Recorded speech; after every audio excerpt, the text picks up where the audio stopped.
ये कहानी असम के रहने वाले छोटे से गांव की है, जहां श्रेया नाम की एक लड़की रहा करती थी। श्रेया अपने चाचा चाची के साथ रहा करती, क्योंकि श्रेया के होने के 1 साल बाद ही उसके माता पिता की मृत्यु एक दुर्घटना में हो गई थी। श्रेया के चाचा थॉमस बहुत सीधे साधे इंसान थे और चाची जेनी बहुत चालाक और तेज किस्म की औरत थी। जैसा भी चाची बोलती वैसा ही होता। श्रेया कहाँ मर गई? जी चाची, मैंने तुम्हें कहा था बर्तन धो देना, तुमने अभी तक धोए क्यों नहीं? ओ चाची जी, मैं पोछा लगा रही थी। ये देखो कैसे जुबान चलने लगी है इसकी। वो दोनों बातें कर रहे थे, तभी वहाँ थॉमस आता है और बोलता है, क्या हुआ जेनी, इसे क्यों डांट रही हो? आप तो चुप ही हो जाओ। एक तो इसे हमारी जान पर लाकर बैठा दिया और ऊपर से कुछ कहने भी नहीं देते। चाचा जी, मेरी गलती थी। ऐसा बोलकर श्रेया वहाँ से चली जाती है। जेनी और थॉमस की एक बेटी थी जिसका नाम रोजी था। रोजी दिखने में इतनी सुंदर नहीं थी और श्रेया बहुत सुंदर थी। और माँ बाप के देहांत के बाद जेनी के कहने पर थॉमस ने श्रेया का घर तो उससे छीन लिया था, पर उसे घर से निकालने से रोक लिया था। ऐसे ही समय बीतता है और जेनी श्रेया पर अत्याचार करती है। और फिर एक दिन, श्रेया सुनो, ये मेरे पुराने कपड़े हैं, ये मुझे अब नहीं पहनने हैं, तुम रख लो। पर अभी मेरे पास बहुत कपड़े हैं। ये तो तुम फटे हुए कपड़े पहनती हो, इन्हें कह रही हो क्या कपड़े? तुम्हें समझ भी है कि तुम कितने पुराने कपड़े पहनती हो और कितनी ओल्ड फैशन कपड़े पहनती हो? अब ये तुम्हारे हुए। ये कपड़े मुझे मेरे पापा ने लाकर दिए थे, मैं इन्हें फेंक नहीं सकती। देखो श्रेया, तुम्हें कल ये वाले कपड़े पहनने पड़ेंगे, क्योंकि मेरी सारी फ्रेंड्स आ रही हैं। मैं नहीं चाहती कि तुम मेरी फ्रेंड्स के सामने इस हाल में आओ। ठीक है रोजी, जैसा तुम कहो। ऐसा बोलकर श्रेया रोजी से कपड़े ले लेती है और दूसरे दिन वही कपड़े पहनकर सबके सामने आती है। पुराने कपड़ों में भी श्रेया बहुत सुंदर लग रही थी और रोजी की सारी फ्रेंड्स श्रेया के बारे में पूछने लगती हैं। ये कौन है रोजी? ये हमारे यहाँ की मीट है। मीट तो बहुत सुंदर है तुम्हारी। ना चाहते हुए भी रोजी को अपनी फ्रेंड के साथ श्रेया की तारीफ करनी पड़ती है। हाँ, सुंदर तो है ही। यहाँ आओ, हमारे पास आकर बैठो। नहीं, आप लोग बैठिए। रोजी की फ्रेंड श्रेया को पास बैठने के लिए बोलती है, पर रोजी आंखें दिखाती है, इसीलिए श्रेया मना करने लगती है। वो नहीं आएगी, मम्मी ने उसे मेरे पास बैठने से मना किया है ना। क्यों रोजी, पास बैठने के लिए क्यों मना किया है उसे? या फिर तुम्हें कोई बीमारी है क्या? ऐसे कहकर सभी फ्रेंड्स हंसने लगती हैं और रोजी को बहुत गुस्सा आ रहा था। ऐसी कोई बात नहीं है, बस मम्मी नहीं चाहती कि इस जैसे छोटे लोग भी मेरे साथ बैठे जिनकी औकात ना हो। ये सुनकर श्रेया को बहुत बुरा लगता है कि उसकी चचेरी बहन उसके लिए ऐसा बोल रही थी और वो कमरे में जाकर बहुत रोती है और अपने माँ बाप को याद करती है। मम्मी पापा, आप मुझे अकेला छोड़कर क्यों चले गए? आपको पता है ना, इस दुनिया में आपके अलावा मेरा कोई नहीं था। ऐसे ही दिन बीतते जाते हैं और अब क्रिसमस आने वाला था। मम्मी, क्रिसमस आने वाला है, मुझे एक अच्छी सी ड्रेस चाहिए इस बार क्रिसमस पर पहनने के लिए। हाँ बेटा, इस बार मैं एक अच्छा सा गाउन दिलवाऊंगी तुमको। मम्मी, मुझे एक अच्छा सा गिफ्ट भी चाहिए और घर में पार्टी भी करेंगे। हाँ, सब कर लेंगे। वो दोनों क्रिसमस की बातें कर रहे थे और चुपचाप खड़ी श्रेया सब सुन रही थी। तभी उसके चाचा थॉमस पीछे से आते हैं और बोलते हैं, श्रेया बेटा, तुम इतनी चुपचाप क्यों खड़ी हो? तुम भी बताओ, तुम्हें कैसे कपड़े चाहिए क्रिसमस पर? श्रेया बोलने ही वाली होती है कि एकदम से उसकी चाची जेनी कहती है, कैसे क्या? हर साल की तरह रोजी के कपड़े पहन लेगी? पुराने कपड़े क्यों पहनेगी? इसे भी नए कपड़े दिलवा देंगे हम। पैसे पेड़ पर नहीं उगते हैं जो हर किसी को नए कपड़े देते रहेंगे हम। वो हर किसी में नहीं आती, वो मेरी भतीजी है। अब ज्यादा मत बोलिए थॉमस जी, जैसा मैंने कहा है श्रेया रोजी के कपड़े पहन लेगी। चाचा जी, मैं रोजी के ही कपड़े पहन लूंगी। ऐसा कहकर श्रेया तो वहाँ से जाने लगती है। जेनी, तुम भूल गई हो क्या? हम श्रेया के ही घर में रहते हैं, तुम उसके साथ इतना अत्याचार क्यों करती हो? थॉमस जी, ज्यादा मत बोलिए। हम घर में रहते हैं तो क्या हुआ, उसे 3 वक्त का खाना भी तो देते हैं। अपनी बेटी के कपड़े उसे देती हूँ पहनने के लिए और उसकी इतनी औकात नहीं है कि वो रोजी के कपड़े पहने, फिर भी देती हूँ ना। जितना काम तुम श्रेया से करवाती हो ना जेनी, इतना अगर किसी नौकरानी से करवाती ना तो ये सब तो वैसे ही देना पड़ता। आजकल आप अपनी भतीजी के लिए ज्यादा नहीं बोलने लगे। क्योंकि मुझे जीसस से डर है। मरने के बाद मुझे यीशु को जवाब देना पड़ेगा कि मैंने श्रेया के साथ ऐसा क्यों किया। लाइए पैसे दीजिए, मुझे शॉपिंग पर जाना है। अपने कमरे के दरवाजे पर खड़ी श्रेया ये सब सुन लेती है। उसे बहुत दुख होता है और वो फूट फूट कर रोने लगती है। जीसस, तुमने मुझे अकेला क्यों कर दिया? मेरे पेरेंट्स को इतनी जल्दी अपने पास क्यों बुला लिया? कल तो क्रिसमस है, सबके लिए अच्छे अच्छे गिफ्ट्स आएंगे, सब अपने अपने घर वालों के साथ क्रिसमस को सेलिब्रेट करेंगे और मेरे पास तो कोई अपना है ही नहीं। ऐसे ही रोते हुए श्रेया सो जाती है और फिर क्रिसमस डे स्टार्ट होता है। सबके घर अच्छे से लाइट से सजे हुए थे। अमीर हो या गरीब, सब क्रिसमस को धूमधाम से सेलिब्रेट करने की तैयारी करने लगती है। जेनी भी अपने घर में शाम को एक पार्टी रखती है, जिसकी तैयारियां श्रेया कर रही होती है। श्रेया, ये लो पैसे और लिस्ट, बाजार जाकर ये सामान ले आओ। मम्मी, मुझे भी बाजार जाना है, मेरी फ्रेंड्स आएंगी, उनको रिटर्न गिफ्ट भी तो देना है। गिफ्ट लेने हम चलेंगे। बस अभी श्रेया जो सामान बोला है वो ले आओ। ठीक है चाची जी, मैं अभी चली जाती हूँ।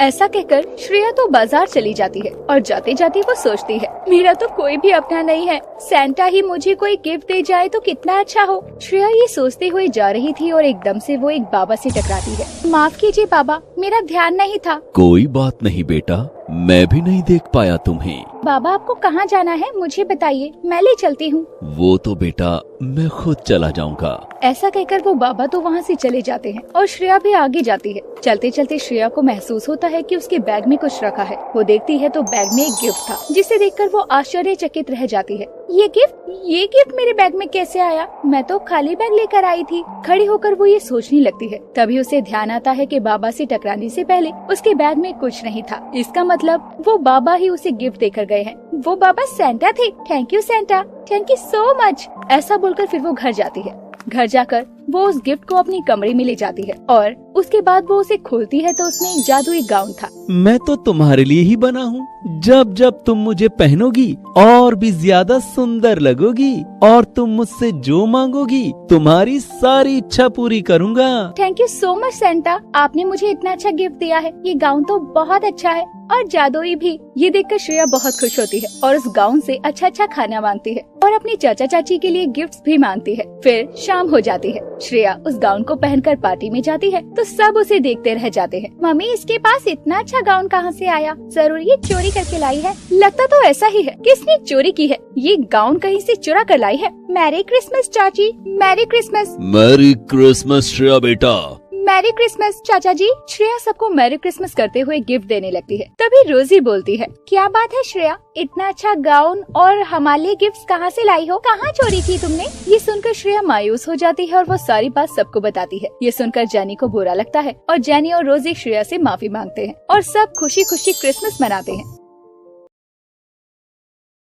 कोमल अपने पति रमेश के साथ खानपुर गांव में रहा करती थी। कोमल बहुत काली और बदसूरत थी। इस कारण उसका पति रमेश और लोग उसे पसंद नहीं करते थे। रमेश रोजाना शराब पीकर घर आता और कोमल को मारता था। कहाँ मर गई कोमल? अभी आई रमेश जी। जल्दी आ, कहाँ मर गई? जी रमेश जी, क्या हुआ? आज आप फिर पी कर आए हैं? हाँ, पीऊं नहीं तो क्या करूं? आप रोजाना शराब क्यों पीते हैं? एक तो मेरी मर्जी के बिना तेरे जैसी लड़की से मेरी शादी कर दी और ऊपर से तू गंवार। आप शराब पीने के लिए मेरा बदसूरत होने का बहाना क्यों लेते हैं? तेरी बदसूरती को ही तो भूलने के लिए पी लेता हूँ। जब मैं आपको पसंद ही नहीं थी तो शादी क्यों की? मुझे नहीं पता था कि तू इतनी बदसूरत है। मेरे दोस्तों की बीवियां देख बहुत सुंदर है। अपनी बदसूरत शक्ल मुझे मत दिखाया कर। जाकर मेरे लिए खाना लेकर आ। जी अभी लाती हूँ। कोमल डरते हुए रमेश के लिए खाना ला रही थी कि तभी सारा खाना लेकर कोमल गिर जाती है। कोमल, क्या हुआ तुझे? उठ। कोमल के ना उठने पर रमेश उसे अस्पताल ले जाता है। अस्पताल में डॉक्टर कोमल का चेकअप करता है। मुबारक हो, आप पापा बनने वाले हैं। ये क्या कह रहे हो डॉक्टर? मैं सच कह रहा हूँ, आप पापा बनने वाले हो।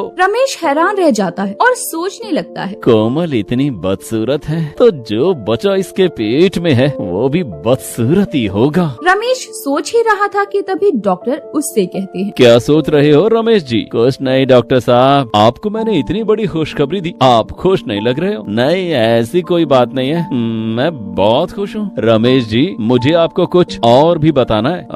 बोलिए डॉक्टर साहब, क्या बताना है आपको? कोमल को भी होश आ जाता है। फिर डॉक्टर उन दोनों को बताते हैं, कोमल जी, आप माँ तो बनने वाली हैं, पर आप बहुत कमजोर हैं और इस बच्चे को अगर आप जन्म देती हैं तो आपकी जान भी जा सकती है और आपके बच्चे की भी। ये बात सुनकर कोमल बहुत परेशान हो जाती है और रमेश खुश हो जाता है। रमेश को लगता है कि कोमल से पीछा छूट जाएगा। डॉक्टर साहब, मैं इस बच्चे को जन्म देना चाहती हूँ। हाँ डॉक्टर साहब, हम ये बच्चा चाहते हैं। रमेश की बात सुनकर कोमल खुश हो जाती है। कोमल को लगता है कि रमेश अब बदल जाएगा और उसे इज्जत देना शुरू कर देगा, परंतु ऐसा नहीं होता। कोमल जब भी कुछ मांगती, रमेश उसे मारता और रोजाना शराब पीकर घर आकर लड़ाई करता। आप जानते हैं ना, मैं माँ बनने वाली हूँ। आप इस हाल में मेरा ध्यान रखिए। और आप तो रोज पीकर आ जाते हैं। ओ काली, ज्यादा मत बोल। जब से माँ क्या बनने वाली है, बहुत और निकल आए हैं तेरे।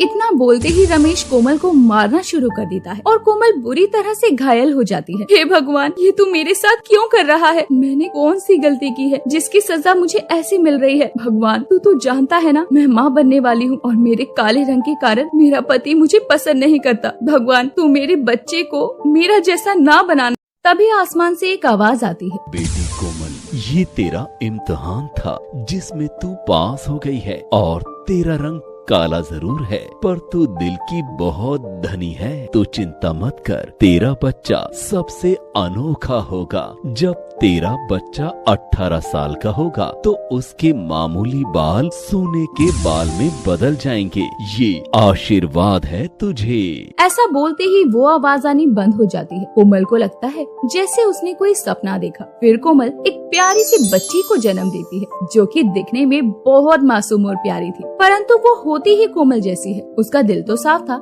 पर उसका रंग काला था। उसे जन्म देते ही कोमल का देहांत हो जाता है। आपकी बेटी हुई है, माफ करिएगा, हम आपकी पत्नी को नहीं बचा सके। क्या मेरी पत्नी मर गई और उसने एक लड़की को जन्म दिया है? हाँ। ये बात सुनकर रमेश परेशान हो जाता है और सोचता है, खुद तो वो कहीं चली गई और मुझ पर एक बोझ और छोड़ गई। रमेश डॉक्टर को अपनी बेटी को दिखाने के लिए कहता है। डॉक्टर साहब, मैं अपनी बेटी को देख सकता हूँ? बिल्कुल, ये रही आपकी बेटी। मेरी बेटी नहीं हो सकती। रमेश जी, होश में आओ, यही आपकी बेटी है। रमेश अपनी बेटी को भी पसंद नहीं करता था, जिसका नाम ईशा था। ईशा अपनी माँ कोमल जैसी काली थी और कोमल के देहांत के बाद रमेश शराब छोड़ देता है और दूसरी शादी कर लेता है। रमेश की दूसरी पत्नी का नाम रानी था। रमेश जी, आपके घर में ये काली बच्ची कौन है? रानी, तुम परेशान मत हो, ये मेरी पहली पत्नी की बेटी ईशा है। जो तुम कहोगी ईशा वही करेगी। ये काली क्यों है? इसे देखकर तो मुझे डर लग रहा है। तुम डरो मत, ईशा बहुत समझदार है, वो तुम्हें परेशान नहीं करेगी। आओ तुम मेरे साथ कमरे में चलकर आराम कर लो। रमेश रानी को वहाँ से ले जाता है और एक कोने में खड़ी मासूम ईशा रो रही थी। तभी कमरे में आवाज आती है। ईशा बेटा, पानी लेकर आना। जी बाबूजी, अभी लाई। धीरे धीरे ईशा बड़ी होने लगती है। अब वो 18 की होने वाली थी। रानी उससे घर का सारा काम करवाने लगी थी। रानी ईशा को कभी भी आराम से बैठने नहीं देती थी। उठ जा महारानी, मेरे लिए चाय बना ला। अभी लाती हूँ माँ। माँ, ये रही आपकी चाय, यहाँ टेबल पर रख दे और जाकर पोछा लगा। ठीक है माँ जी। ईशा टेबल पर चाय रखकर जा ही रही थी कि उसका हाथ चाय के कप पर लग जाता है और सारी चाय रानी के ऊपर गिर जाती है। ईशा, ये क्या किया तूने? तुझे पता है ये कालीन कितनी महंगी है? मुझे माफ कर दो माँ, मुझसे गलती से हो गया। मैंने जानबूझकर नहीं किया। मैंने तुझे अपने घर में रखा है और तू मेरी ही चीजों को खराब कर रही है। सही कहते हैं रमेश जी, एक तो तू इतनी काली है, ऊपर से काम भी ऐसे करती है। मुझे माफ कर दो माँ। शाम को रमेश आएंगे ना, तब तुझे सजा दिलवाती हूँ। तुझे आज तो मैं इस घर से निकलवा के रहूंगी। ईशा रानी से बहुत माफी मांगती है, पर रानी तो जैसा चाहती थी यही था कि ईशा एक गलती करे और रानी को मौका मिल जाए उसे घर से निकलवाने के लिए। आ गए आप रमेश जी? हाँ, आ गया। क्या हुआ, गुस्से में क्यों हो तुम? अपनी इस काली लाडली की बातें सुनो। क्या किया है ईशा ने आज? उसने आज मेरे ऊपर चाय गिरा दी। ये क्या कह रही हो तुम? ईशा ऐसी लड़की नहीं है। देखो, मेरा पूरा हाथ जल गया। रानी एक झूठी औरत थी। उसने रमेश से पैसों के लिए शादी की थी। वो चाहती थी कि ईशा उस घर को छोड़कर चली जाए और रानी रमेश को इतना भड़काती थी कि रमेश ईशा को घर से निकाल देता। रमेश जी, आज ही इस काली सी लड़की को घर से निकाल दीजिए, वरना मैं जा रही हूँ अपने घर। ये क्या कह रही हो रानी? तुम उस काली की वजह से मुझे छोड़ कर जाओगी? हाँ, मैं चली जाऊंगी। बस काली लड़की के चक्कर में मेरी सारी सहेलियां मेरा मजाक उड़ाती हैं। आप उसे घर से निकालते हैं या मैं जाऊं? रमेश गुस्से में आ जाता है और ईशा को घर से निकाल देता है। ईशा बहुत रोती है और घर से निकल जाती है। चलते चलते गांव के बाहर पहुंचती है। रात भी काफी हो चुकी थी। उसे एक झोपड़ी दिखती है जिसमें वो आराम करने की सोचती है। यहाँ तो कोई घर नहीं है, ये झोपड़ी है। इस झोपड़ी में ही आज रात को रुक जाती हूँ। उस झोपड़ी में जाकर ईशा बैठी थी। थकी होने के कारण ईशा वहाँ सो जाती है और उसे एक सपना आता है जिसमें उसकी माँ कोमल उसे दिखाई देती है। कैसी हो बेटी ईशा? माँ आप हो? आप मुझे छोड़कर क्यों चली गई माँ? बेटा, इस दुनिया में मेरा इतना ही समय था। आपको पता है माँ, आज मेरे साथ बाबूजी ने क्या किया? मुझे सब पता है बेटा, अब मेरी बात ध्यान से सुनो। कोमल ईशा को सपने में एक आशीर्वाद के बारे में सब बता देती है और एक जादू होता है जिससे ईशा के बाल सोने के हो जाते हैं। ईशा को लगता है जैसे कि वो कोई सपना देख रही हो। ये कैसा सपना था जो एकदम सच लग रहा था? ईशा को अपने जादू की सोने के बालों के बारे में कुछ पता नहीं था और वो झोपड़ी से निकलकर दूसरे गांव की तरफ चलने लगती है। तभी उसे एक नदी दिखती है। वो अपना मुंह धोने के लिए उस नदी के पास जाती है तो उसे नदी में अपना प्रतिबिंब दिखता है जिसे देखकर वो चौंक जाती है। उसके बाल सोने के हो चुके थे और उन सोने के बालों के साथ वो सुंदर हो जाती है। ये क्या, मैं इतनी सुंदर और मेरे बाल तो सोने के? ये सपना नहीं, सच था। ये देखकर ईशा बहुत खुश होती है और उन जादुई सोने के बाल के साथ अपने गांव में वापस आ जाती है। सभी गांव वाले ईशा को घूर घूर कर देख रहे थे और ईशा अपने घर जाती है। माँ देखो, मैं कितनी सुंदर हो गई। ईशा,